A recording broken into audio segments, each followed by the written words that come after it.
S ವೀಕ್ಷಕರೇ, ಸ್ವತಂತ್ರ ಬಂದು ಸುಮಾರು 78 ವರ್ಷ ಕಳೆದ್ರು ಕೂಡ ಇಂತಹ ಧರಣಿ ಸತ್ಯಾಗ್ರಹಗಳು ಇನ್ನೂ ರೂಢಿಯಲ್ಲಿ ಇದಾವೆ ಅಂತ ಅಂದ್ರೆ ಸರ್ಕಾರಗಳು ಏನ್ ಕಣ್ಮುಚ್ಕೊಂಡ್ ಕುಂತಾವ?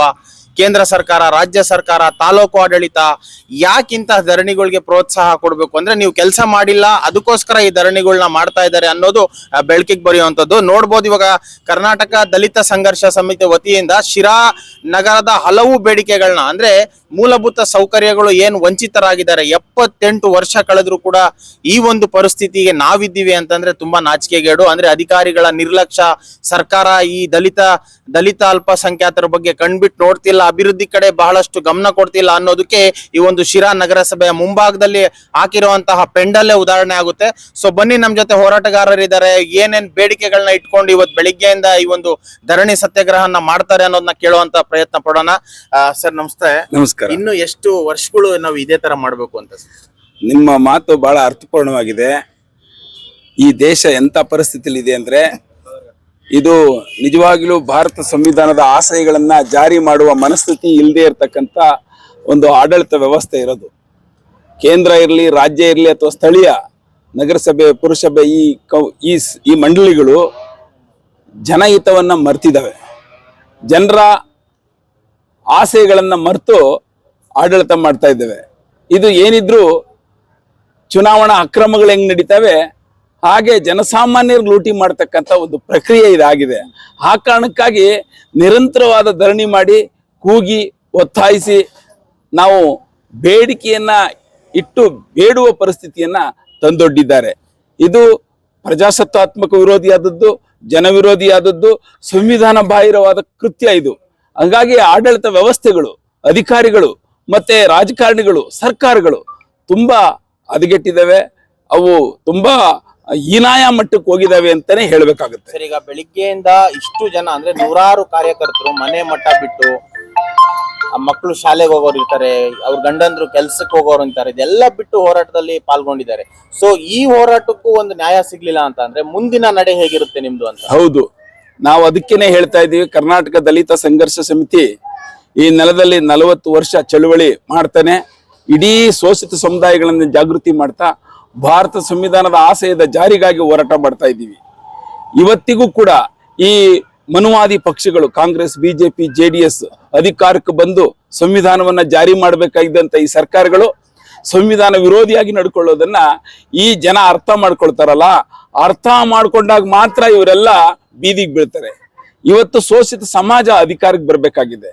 ನಿಜಾದ ಅರ್ಥದಲ್ಲಿ ಸಾಮಾಜಿಕ ಸಮಾನತೆ, ಆರ್ಥಿಕ ಸಮಾನತೆ, ರಾಜಕೀಯ ಸಮಾನತೆಯ ನೈಜ ಪ್ರಜಾಪ್ರಭುತ್ವ ಸ್ಥಾಪನೆ ಆಗ್ಬೇಕಾಗಿದೆ.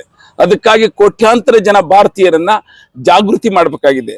SC, ST, ಹಿಂದುಳಿದ ವರ್ಗ, ಅಲ್ಪಸಂಖ್ಯಾತರು ಮತ್ತೆ ಪ್ರಗತಿಪರ ಜನಾಂಗ ಕೂಡ ಈ ನಿಟ್ಟಿನಲ್ಲಿ ನಿಮ್ಮ ಪ್ರಶ್ನೆಗೆ ಪೂರಕವಾಗಿ ರಾಜಕೀಯ ಪ್ರಜ್ಞೆಯನ್ನ ಮೂಡಿಸ್ಕೋಬೇಕಾಗಿದೆ. ಇವತ್ತು ಬಾಬಾ ಸಾಹೇಬ್ ಅಂಬೇಡ್ಕರ್ ಬಹಳ ಸ್ಪಷ್ಟವಾಗಿ ಹೇಳ್ತಾರೆ, political power is master key ಅಂತ. ಈ ರಾಜಕೀಯ ಅಧಿಕಾರ ಮನುವಾದಿಗಳ ಕೈಗೆ ಓದೋದ್ರಿಂದ ಇವತ್ತಿಗೂ ಸ್ವಾತಂತ್ರ್ಯ ಬಂದು 78 ವರ್ಷ ಕಳೆದ್ರು ಉಪವಾಸ, ಹರತಾಳ, ಧರಣಿ ಈ ಮಾಡಬೇಕಾದಂತ ಪರಿಸ್ಥಿತಿ ಇದೆ. ಹಾಗಾಗಿ ಭಾರತದ ಸಂವಿಧಾನವನ್ನ ನಿಜವಾದ ಅರ್ಥದಲ್ಲಿ ಜಾರಿ ಮಾಡಬೇಕಾದ್ರೆ ಈ ಶೋಷಿತ ಸಮುದಾಯಗಳು ಈ ಕೂಡಲೇ ರಾಜಕೀಯ ಪ್ರಜ್ಞೆಯನ್ನು ಬೆಳೆಸ್ಕೋಬೇಕು. ಈ ಅಕ್ರಮ ಚುನಾವಣೆಯನ್ನ, ಅಕ್ರಮ ಪರೀಕ್ಷೆಗಳನ್ನ, ಅಕ್ರಮ ಅವ್ಯವಹಾರಗಳನ್ನ ನಡೆಸ್ತಕ್ಕಂಥ ಈ ಹೀನ ವ್ಯವಸ್ಥೆಯನ್ನ ಬದಲಾಯಿಸಬೇಕು ಅಂದ್ರೆ ಈ ಜನ ಜಾಗೃತಿ ಆಗ್ಬೇಕು. ಆ ಜಾಗೃತಿ ಮಾಡೋ ಕೆಲಸನೇ ಕರ್ನಾಟಕ ದಲಿತ ಸಂಘರ್ಷ ಸಮಿತಿ ನಿರಂತರವಾಗಿ ಮಾಡ್ತಾ ಇದೆ. ಆದ್ರೆ ಜನಸಾಮಾನ್ಯರ ಸ್ಪಂದನೆ ಅಷ್ಟು ಸಾಧ್ಯ ಆಗ್ತಾ ಇಲ್ಲ. ಕಾರಣ ಇಷ್ಟೇ, ಕಾಂಗ್ರೆಸ್, ಬಿಜೆಪಿ, JDS ಈ ಮನುವಾದಿಗಳು ಅಧಿಕಾರದಲ್ಲಿ ಇರೋರು ಈ ಜನರನ್ನ ಒಗ್ಗಟ್ಟಾಗ್ಲಿಕ್ಕೆ ಬಿಡೋದಿಲ್ಲ, ಸಂಘಟಿತರಾಗ್ಲಿಕ್ಕೆ ಬಿಡ್ಲಿಕ್ಕೆ. ಯಾಕಂದ್ರೆ ಅವ್ರ ಕುರ್ಚಿ ಖಾಲಿ ಮಾಡ್ಬೇಕಾಗತ್ತೆ. ಈ ದೃಷ್ಟಿಯಿಂದ ಅವರ ಸಡ್ಡಿ ಅಂತ ನಡೀತಾ ಇರ್ತದೆ. ನಮ್ಮ ಹೋರಾಟ ಮುಂದುವರಿತಾ ಇದೆ. ಸರ್, ಒಟ್ಟಾರೆ ಹೇಳ್ಬೇಕಂದ್ರೆ ಈ ಕ್ಷೇತ್ರದ ಶಾಸಕರು ತುಂಬಾ ಹಿರಿಯರು, ಇದೆಲ್ಲಾನು ಕೂಡ ಅವ್ರ ಗಮನದಲ್ಲಿ ಇರ್ತೈತೆ. ಸೊ ಆ ಶಾಸಕರಿಗೆ ಏನ್ ಹೇಳಕ್ ಬಯಸ್ತೀರಿ? ನಾನು ಬಹಳ ನಮ್ಮ ಈ ಶಿರಾ ವಿಧಾನಸಭಾ ಕ್ಷೇತ್ರದ ಶಾಸಕರನ್ನ ನನಗೆ ಪರಿಚಯ ಇದೆ, ನೋಡಿದ್ದೀನಿ. ಅವರ ಆಡಳಿತ ವ್ಯವಸ್ಥೆಯನ್ನು ನಾನು ನೋಡಿದ್ದೀನಿ. ಅವರು ವಾಸ್ತವವಾಗಿ ಏನಾಗಿದೆ, ಅವರು ಕಾಂಗ್ರೆಸ್ ಪಾರ್ಟಿಯಲ್ಲಿ ಇದ್ದಾರೆ. ಕಾಂಗ್ರೆಸ್ ಪಾರ್ಟಿ ಮೂಲತಃ ಈ ಜನಸಾಮಾನ್ಯರ ವಿರೋಧಿ ಪಾರ್ಟಿ. ಆ ಕಾಂಗ್ರೆಸ್ನಲ್ಲಿ ಅವರ ತತ್ವ ಸಿದ್ಧಾಂತಗಳೇ ಕೂಡ ಮೃದು ಮನುವಾದವನ್ನ ಅನುಸರಿಸ್ತಕ್ಕಂಥ ಪಾರ್ಟಿ. ಅದು ಒಂದು ಭಾಗ. ಇನ್ನು ನಮ್ಮ TB ಜಯಚಂದ್ರ ಅವರು ಈ ಕ್ಷೇತ್ರದಲ್ಲಿ ಒಕ್ಕಲಿಗ ನಾಯಕರು. ಅವರು ಮೇಲ್ಜಾತಿ ಜನರ ಹಿತ ಕಾಯುವ ಮನಸ್ಥಿತಿಯ ವಿನಃ ಈ ಶೋಷಿತ ಸಮುದಾಯಗಳ ಹಿತ ಕಾಯುವ ಮನಸ್ಥಿತಿ ಇಲ್ಲ. ಯಾಕೆಂದ್ರೆ ಅವರಿಗೆ ಬಡವರು ಇರಬೇಕು. ಯಾಕೆಂದ್ರೆ ಅವರು ನಿರಂತರವಾಗಿ ಕುರ್ಚಿಲಿ ಇರಬೇಕಾದ್ರೆ ಬಡವರು ಇರಲೇಬೇಕು. ಬಡವ್ರನ್ನೆಲ್ಲಾನು ಶ್ರೀಮಂತರು ಮಾಡಿದ್ರೆ ಆ ಶ್ರೀಮಂತರ ಆದವರೇ ಕುರ್ಚಿಗೆ ಬರ್ತಾರೆ. ಜಯಚಂದ್ರ ಅವ್ರು ಕುರ್ಚಿಲಿ ಇರಕ್ಕೆ ಸಾಧ್ಯ ಇಲ್ಲ. ಹಾಗಾಗಿ ನಾವು ನಿರಂತರವಾಗಿ ಕುರ್ಚಿಲಿ ಕೂರ್ಬೇಕು ಅಂದ್ರೆ ಸಿರಾ ನಗರ, ಸಿರಾ ವಿಧಾನಸಭಾ ಕ್ಷೇತ್ರದಲ್ಲಿ ಸಾವಿರಾರು ಲಕ್ಷಾಂತರ ಜನ ಬಡವರು ಇರಬೇಕು ಅಂತ ಬಯಸ್ತಾರೆ.